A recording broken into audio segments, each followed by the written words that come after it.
ओम नमः शिवाय। श्रावण मास महत्तम अध्याय 23। हरे कृष्णा, राधे राधे। श्रावण मास महत्तम के अध्याय 22 में भगवान शिव ने ब्रह्मा पुत्र सनत कुमार को श्रावण मास में किए जाने वाले संकष्ट हरण व्रत का विधान बताया था। अब आज इस अध्याय में कृष्ण जन्माष्टमी व्रत का वर्णन सुनेंगे। शुरू करते हैं। भगवान श्री सदाशिव ने श्री सनत कुमार से कहा, हे सनत कुमार, श्रावण मास में कृष्ण पक्ष की अष्टमी को वृष के चंद्रमा में अर्धरात्रि में इस प्रकार के शुभ योग में देवकी ने वासुदेव से श्री कृष्ण को जन्म दिया था। अच्छा, अब यहाँ पर मैं एक बात कहूंगी। भारत के पश्चिमी प्रदेशों में युगादि तिथि के अनुसार मास का नामकरण होता है, ठीक है। इसलिए श्रावण कृष्ण अष्टमी को भाद्रपद अष्टमी समझना चाहिए और उसी में हम इस व्रत को करते हैं जो कृष्ण जन्माष्टमी का व्रत होता है। व्रत विधि ऐसी ही होगी जैसे शिवजी जी ने इस अध्याय में बताई है। अब अपना अध्याय शुरू करते हैं। भगवान शिव बोले, पहले सप्तमी को प्रातः शौच व दातुन से निवृत्त हो अल्प मात्रा में भोजन ग्रहण करें। रात्रि को स्त्री संग से बचें, फिर प्रातः उपवास का संकल्प लेना चाहिए। केवल उपवास से कृष्ण जन्माष्टमी का पवित्र दिन बिताना चाहिए। ऐसा करने से मनुष्य को 7 जन्मों के पापों से छुटकारा मिल जाता है। पापों से मुक्त हो गण सहित वास करना ही व्रत कहलाता है। अष्टमी वाले दिन व्रती को किसी पवित्र नदी में तिल डालकर स्नान करना चाहिए। शोभन प्रदेश में देवकी का सूतिका ग्रह स्थापित कर उसे विभिन्न प्रकार के फूलों से सज्जित कर वहां पर कलश रख उसको फलों से सजाकर पुष्प, चंदन, अमरूद, धूप तथा दीपों की माला से शोभायमान बनाए। उसमें हरिवंश पुराण के अनुसार गोकुल लीला की रचना करें। नित्य वाद्य गायन से कृष्ण कीर्तन करें। उस ग्रह के एकदम मध्य में षष्ठी देवी के साथ कृष्ण भगवान को स्थापित करें। अपनी अर्थ शक्ति के अनुसार यह प्रतिमा मिट्टी की, तांबे की, पीतल, चांदी अथवा सोने की बनवानी चाहिए। यह सभी प्रकार से रंगी हुई हो।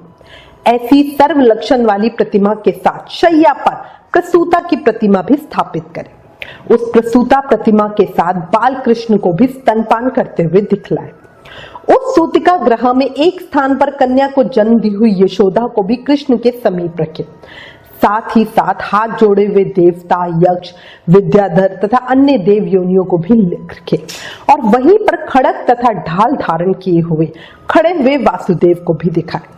इस प्रकार कश्यप के रूप में अवतरीन वासुदेव जी का, अदिति स्वरूपा देवकी, शेषनाग के अवतार बलराम, अदिति के ही अंश से प्रद्भूत यशोदा, दक्ष प्रजापति के अवतार नंद, ब्रह्मा के अवतार गर्गाचार्य, सभी अप्सराओं के रूप में प्रकट गोपिका वृंद, देवताओं के रूप में जन्म लेने वाले गोपगण, काल नेमी स्वरूप कंस, उस कंस के द्वारा ब्रज में भेजे गए वृषासुर, वतासुर, कुवलया, पीड़, केशी आदि असुर, हाथों में शस्त्र लिए हुए दानव तथा यमुना दह में स्थित कालिया नाग, इन सब को वहां चित्रित करना चाहिए। इस प्रकार पहले इन्हें बनाकर श्री कृष्ण ने जो कुछ भी लीलाएं की उन्हें भी अंकित करके भक्ति परायण होकर प्रयत्न पूर्वक 16 उपचारों से देवकी इस मंत्र के द्वारा उनकी पूजा करनी चाहिए।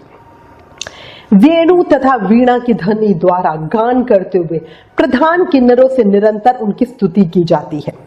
हाथों में भरगरी, दर्पणा, दुर्वा, दधि, कलश लिए हुए किन्नर जिनकी सेवा कर रहे हैं, जो शैया के ऊपर सुंदर आसन पर भली भांति विराजमान है, जो अत्यंत प्रसन्न मुखमंडल वाली है तथा पुत्र से शुभायमान है, वे देवताओं की माता तथा विजय सुसुता देवी देवकी अपने पति वासुदेव सहित सुशोभित हो रही है। उसके बाद विधि जानने वाले मनुष्य को चाहिए कि आदि में प्रणव तथा अंत में नमः से युक्त करके अलग अलग सभी के नामों का उच्चारण करके सभी पापों से मुक्ति के लिए देवकी, वासुदेव, बलदेव, नंद तथा यशोदा की पृथक पृथक पूजा करनी चाहिए। उसके बाद चंद्रमा के उदय होने पर श्री हरि का स्मरण करते हुए चंद्रमा को अर्घ्य देना चाहिए और इस प्रकार कहना चाहिए, हे क्षीर सागर से प्रद्भूत, हे अत्रि गोत्र में उत्पन्न, आपको नमस्कार है। हे रोहिणी कांत, मेरे इस अर्थ को आप स्वीकार कीजिए। देवकी के साथ वासुदेव, नंद के साथ यशोदा, रोहिणी के साथ चंद्रमा और श्री कृष्ण के साथ बलराम की विधिवत पूजा करके मनुष्य कौन सी परम दुर्लभ वस्तु को नहीं प्राप्त कर सकता। कृष्ण जन्माष्टमी का व्रत 1 करोड़ एकादशी व्रत के समान होता है। इस प्रकार से उस रात पूजन करके प्रातः नवमी तिथि को भगवती का जन्म महोत्सव वैसे ही बनाना चाहिए जैसे श्री कृष्ण का हुआ था। उसके बाद भक्ति पूर्वक ब्राह्मणों को भोजन कराना चाहिए और उन्हें जो जो अभीष्ट हो गौधन आदि प्रदान करना चाहिए। उस समय यह कहना चाहिए, श्री कृष्ण मेरे ऊपर प्रसन्न हो। गौ तथा ब्राह्मण का हित करने वाले आप वासुदेव को नमस्कार है। शांति हो, कल्याण हो, ऐसा कह के उनका विसर्जन कर देना चाहिए। उसके बाद मौन होकर बंधु बांधवों के साथ भोजन करना चाहिए।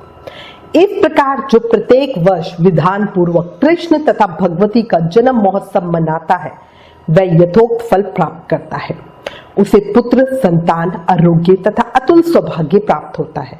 वह इस लोक में धार्मिक बुद्धि वाला होकर मृत्यु के बाद वैकुंठ लोक को जाता है। हे सनत कुमार, अब इसके उद्यापन का वर्णन करूंगा। इसे किसी पुण्य दिन में विधि पूर्वक करें। एक दिन पूर्व एक बार भोजन करें और रात में हृदय में विष्णु का स्मरण करते हुए शयन करें। इसके बाद प्रातः काल संध्या आदि कृत संपन्न करके ब्राह्मणों स्वस्ति वाचन कराएं और आचार्य का वरण करके ऋत्वजों की पूजा करें।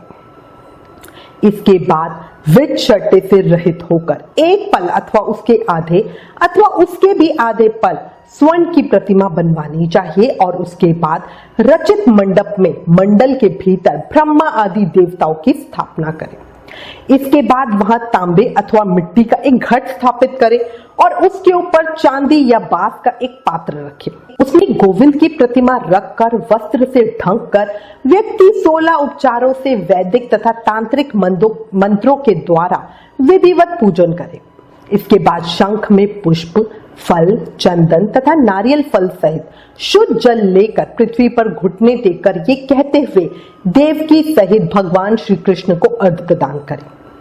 कंस के वध के लिए, पृथ्वी का भार उतारने के लिए, कौरवों के विनाश के लिए तथा दैत्यों के संहार के लिए आपने अवतार लिया। हे हरे, मेरे द्वारा प्रदत्त इस अर्घ्य को आप देवकी सहित ग्रहण करें।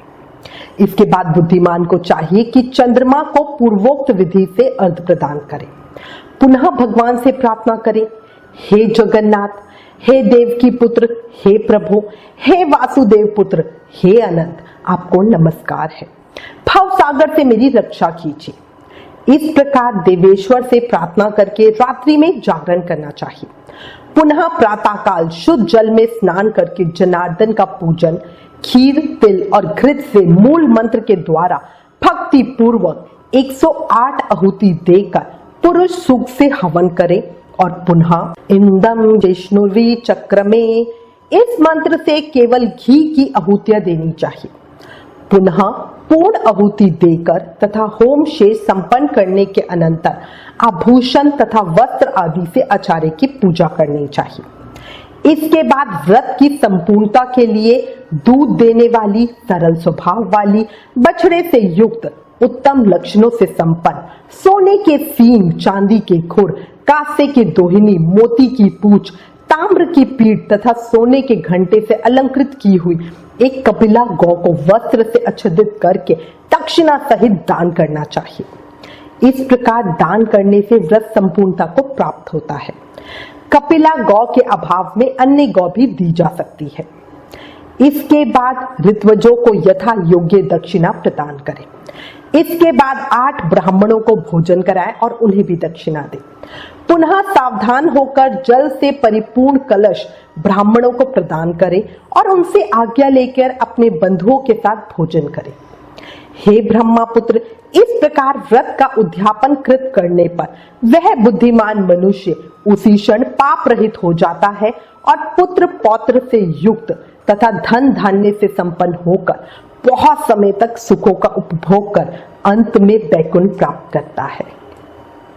इस प्रकार श्री स्कंद पुराण के अंतर्गत श्री ईश्वर सनत कुमार संवाद में श्रावण मास महत्तम में कृष्ण जन्माष्टमी व्रत कथन नामक 23वां अध्याय समाप्त। इस 23वें अध्याय के सुनने सुनाने से दुष्कर्मों का नाश होता है, चिर ऐश्वर्य और मोक्ष की प्राप्ति होती है।